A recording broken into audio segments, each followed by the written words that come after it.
Hello everyone, welcome to Yadnya Investment Academy. Today we are going to discuss a very new question or topic in Indian context. Should I rent or buy a home? First, let us congratulate you for watching this video. It clearly means you are thinking about your money rationally. So the key takeaway we hope after watching this video is that there is no simple right answer, whether it's always better to rent or always better to buy. From personal finance perspective, this has always been an important question to deal with, and there are many factors which needs to be considered before making a decision. Let's discuss all of them here. The first and probably the most important factor is returns on your investment. This factor should decide if you should keep your hard-earned money in other investment assets or invest in a house. Here are few pointers which helps us in making the decision. The first is price to rent ratio. This is a commonly used way that can be calculated by dividing the cost of the house which you are planning to buy by the annual rent which you are paying or may have to pay. Expert says if ratio is below 15, definitely buy. If it is between 15 and 20, you should consider other factors. And if it is greater than 20, you should go for rent. Let's take an example. If the cost of house which you are planning to buy is rupees 80 lakhs and the current rent which you are paying is rupees 20,000 per month, which comes out to be rupees 2.4 lakhs per year, then our price to rent ratio will be 33.3, which means renting is better in this case. Next pointer is risk analysis, or we can also call it as opportunity cost analysis. Property prices has rose exponentially in India in last few years, majorly because prices can be artificially kept high over a long period of time due to working of cash economy. But we believe rental income grows at a more realistic rate because they are a true function of demand. Most rent agreements we know have a clause of 5 to 10% annual hikes. But if we see property prices, they have almost doubled in many parts of the country in last 5 years. But then if we look at Indian stock market returns, they have given similar or better returns than real estate investments, and that too tax free. So if we are good at our investment management, we should definitely do a opportunity cost analysis before buying. Third pointer is cost benefit analysis. There are various online calculators which are available to do this cost benefit analysis, which incorporates various tax advantages and costs such as brokerage, maintenance and registration charges. These calculators can give you a good guidance on rent versus buy from cost benefit analysis perspective. Next factor which we should consider for making the decision is what is our current financial worth. Let's take an example to explain this factor. If you earn rupees 1 lakh per month, you are entitled for a loan of rupees 40 to 50 lakhs for tenure of 20 years. Now suppose you want to buy a home of rupees 50 lakh, then you need to pay a down payment of at least 20% of the cost, that is rupees 10 lakhs. We are assuming other costs of brokerage and registration etc. to be rupees 2 lakhs.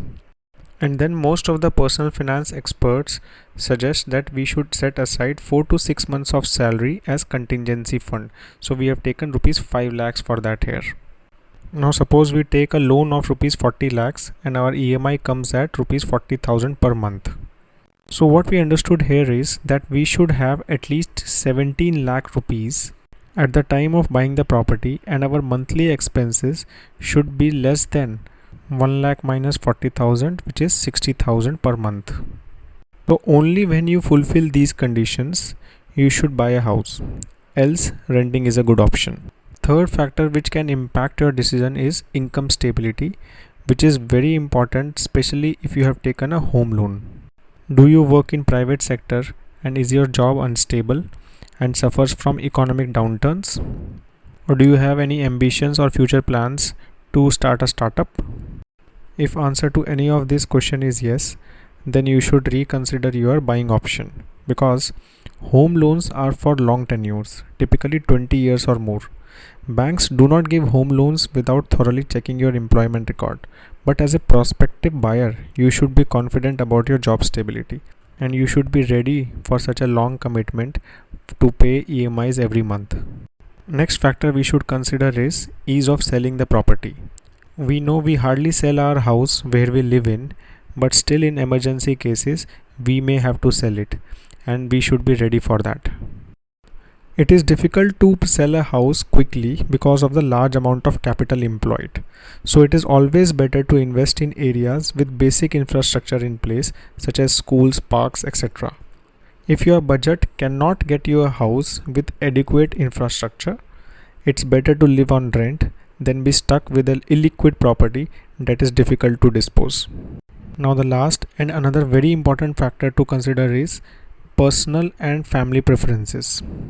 Do you change your job very frequently, change cities or the location? Then it is better to stay in rent, because managing the property in other cities becomes very difficult.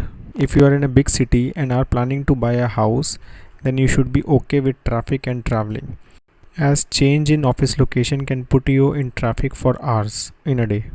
If you are in a rent, do you hate frequent shifting hassles and not able to decorate or change your home as per your comfort and not in control of your own home? Then you should definitely go for buying option. There are various external agencies which do analysis on this topic and come up with a white paper regularly and give their recommendations based on current market conditions. We want to discuss two of the famous analysis here. First is by Makaan.com's Buy versus Rent Index, which they call as MBRI score. Please remember, this report is Makaan.com's copyright and we are just using it for educational purposes. We are referring to their latest report, which was published in April 2015. So they have done the study for 7 metros: Mumbai, Pune, Ahmedabad, Delhi, Bangalore, Hyderabad and Chennai. Not sure if you can see this properly, but based on their latest recommendation, only Chennai North has a buy advice. Rest all the locations have either rent or neutral advice. On similar lines, if we refer to Arthayantra's ABRS report, if we see this chart, these 3 colors means buying option and these 3 colors means renting option. So this report says even for a person who has an annual income of rupees 25 lakhs, Delhi and Mumbai are out of reach from buying a house perspective. Whereas for a person earning 10 lakh rupees a year, Hyderabad and Ahmedabad still provides buying opportunities. Now it's time for final recommendations. Strictly financially speaking, mostly it makes sense to stay on rent rather than buy your own home. But we'll still advocate that you own your first home as soon as you have made a commitment to stay in a city, have the necessary down payment, as well as the future repayment capacity to pay off the home loan. Reasons for this contradictory stance are listed here. The first is social norms in India. The social expectations in India are so high that cost of not conforming to it becomes high in terms of insecurity it causes in your and your family's mind. The sense of stability derived by owning your own home is a big benefit and is not quantifiable. Third is an interesting reason, though in most circumstances renting saves more money, but do we invest that extra savings in the right assets or do we spend that money? Actually, we love the forced saving that is inbuilt in the loan EMI repayment option, and many of us would end up spending the extra money we save by renting the place. Please remember, these recommendations do not cover buying a house for investment or for renting out. That is a completely different story. So with that, we close this topic. If you have any question, please do write in the comment section below. Have a nice day ahead.